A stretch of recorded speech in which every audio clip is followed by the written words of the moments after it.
Vamos falar de Augusto Aras, de Lava Jato, de lavajatismo, de Vamos. quarentena para juízes, para magistrados. Hoje é dia. Tem muita hoje carne é aí para você.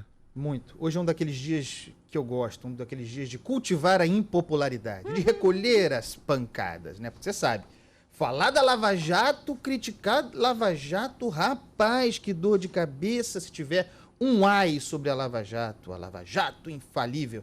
Não é verdade. Esse aí é um dos casos, a gente está vivendo aí esse imbróglio, essa briga Lava Jato, Augusto Aras, Moro, bolsonarismo, estelionato eleitoral, proposta de quarentena para que juízes e procuradores possam disputar a eleição. Isso aí também é um daqueles casos em que todo mundo tem perfeitamente razão sobre o outro. Né? É um ambiente de desconfiança generalizada em que a desconfiança tem fundamento. Por quê? Olha, vou começar a apanhar agora. Por que Augusto Aras está certo sobre a Lava Jato? Porque a Lava Jato tem muitos problemas, para ser bastante generoso. A Lava Jato, no seu percurso, ainda que com algumas conquistas importantes, extrapolou em muitas vezes, os limites do Estado de Direito. O jornalismo, de modo geral, e a sociedade como um todo, claro, sempre com exceções, foi muito condescendente com as revelações feitas pela Vaza Jato sobre a formação do que eu chamo muito antes de Augusto Aras, hein? Isso é novidade na boca de Augusto Aras. Eu estou falando de lavajatismo há anos. A constituição do lavajatismo, documentado pelas reportagens da Vaza Jato, a partir do site Intercept, mostrando que juiz, no caso sim, o santificado Moro, atropelando os limites do papel do magistrado para compor uma força-tarefa. A ponto de que as pessoas acham que o juiz é parte da força-tarefa, quando ele não é.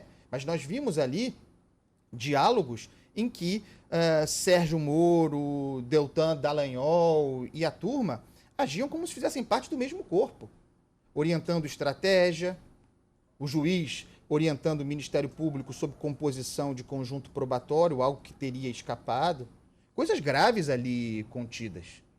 Isso sem falar, mais recentemente, e estou dando exemplos muito vagos, podia ficar horas aqui falando sobre isso.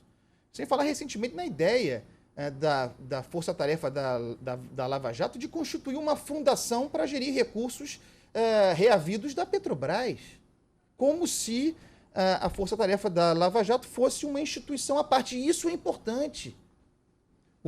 A força-tarefa da Lava Jato, sobretudo em Curitiba, se comporta, sim, como se fosse um Ministério Público à parte, como se fosse um Ministério Público descolado do conjunto, levando a ideia de autonomia, que sim, os procuradores têm, e é bom que tenham, a um ponto de que não haja controle nem interno nem externo.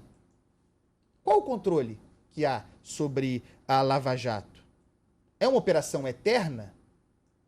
Nós vamos nos tornar reféns, considerando a importância de combater a corrupção da Lava Jato? Só a Lava Jato sabe combater corrupção no Brasil? E a formação da Lava Jato deve ser permanente?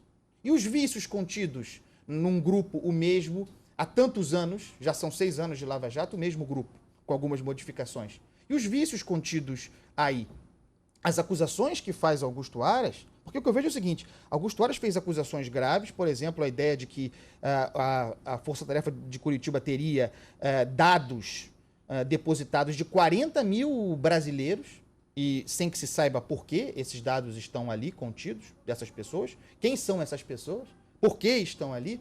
Eu vi muita reação às afirmações de Augusto Aras, e elas são mesmo muito graves, mas essas afirmações, acusações de Augusto Aras precisam ser investigadas também. Precisam ser investigadas. Então, Augusto Aras, da sua parte, tem razão. Mas por que também a Lava Jato tem razão sobre Augusto Aras? Porque Augusto Aras quer combater a falta de transparência da Lava Jato com centralização de informações em Brasília, na Procuradoria-Geral da República. Esse tampouco me parece ser o caminho. Porque, sim, O Ministério Público tem autonomia e o grau de autonomia tem que ser mantido. Então, nem autonomia absoluta que faça com que a Lava Jato seja uma instituição à parte, nem a centralização em Brasília que faça com que as informações colhidas pelas forças-tarefas possam ser usadas politicamente pelo Procurador-Geral da República, que sim é associado a Jair Bolsonaro. E a respeito de quem se pode dizer que sim, seria um agente bolsonarista para promover um estelionato eleitoral. Porque Jair Bolsonaro não seria presidente da República sem a Lava Jato. Melhor, Jair Bolsonaro não seria presidente da República sem o lavajatismo. E agora que chegou lá, está mobilizando todas as forças que tem para se livrar da Lava Jato, porque desqualificando a Lava Jato, criminalizando a Lava Jato, portanto, numa ação casuística, aproveitando o fato de que sim, a Lava Jato tem que ser criticada e de que sim, a Lava Jato tem problemas, conforme eu apontei, não apenas eu, aproveitando isso casuisticamente para atacar a Lava Jato, para enfraquecer a Lava Jato e para se livrar de Sérgio Moro, porque o enfraquecimento da Lava Jato é o enfraquecimento do Sérgio Moro. E agora, para terminar, me perdoe por me estender, Megali, a questão do Sérgio Moro, que de repente parece um ombudsman da nação, um comentarista desde fora do governo Bolsonaro, do qual fazia parte até ontem, minha gente. O Sérgio Moro foi ministro do governo Bolsonaro até abril de 2020, 1 ano e 4 meses a serviço desse governo, em que esteve durante todo esse período calado, lidando e admitindo com toda sorte de barbárie, chancelando várias barbaridades. Fez parte daquela reunião de 22 de abril, em que se falou grandes barbaridades autoritárias e ele ficou calado. E aí sai, e de repente em busca, claro, da sua candidatura a presidente da República, como se não tivesse nada a ver com isso, como se não tivesse chancelado, como se não tivesse, ao aceitar ser ministro da Justiça do governo Bolsonaro, chancelado o bolsonarismo e a associação entre Lava Jato e bolsonarismo que, repito, fez com que Bolsonaro fosse presidente da República. Então agora, em reação a Sérgio Moro, claramente, surge a discussão sobre quarentena para que ex-juízes possam disputar a eleição. É claro que isso é uma ação apoiada pelo bolsonarismo, não nos enganemos, é um adversário de Bolsonaro em 2022, tudo indica, uma ação para tirar Moro da jogada. Eu sou a favor da quarentena para juízes, para procuradores, também para policiais, também para militares. Uma quarentena rígida, maior do que a de 6 meses, como há hoje no caso dos juízes, para disputar a eleição. Mas também não pode ser de 8 anos. E também não pode servir para quem já não é juiz. Não se pode mudar a regra do jogo no meio do jogo, como se quer fazer aqui agora. Né? Eu sou a favor da quarentena para juiz, mas acho que não pode colher o Sérgio Moro. Quando o sujeito saiu do judiciário para se tornar político, com um projeto pessoal político, a regra do jogo permitia que assim ele procedesse. Então agora vai se mudar a regra do jogo para prejudicar o sujeito? É assim que nós queremos construir segurança jurídica e defender o nosso Estado de Direito com esse bando de casuísmos?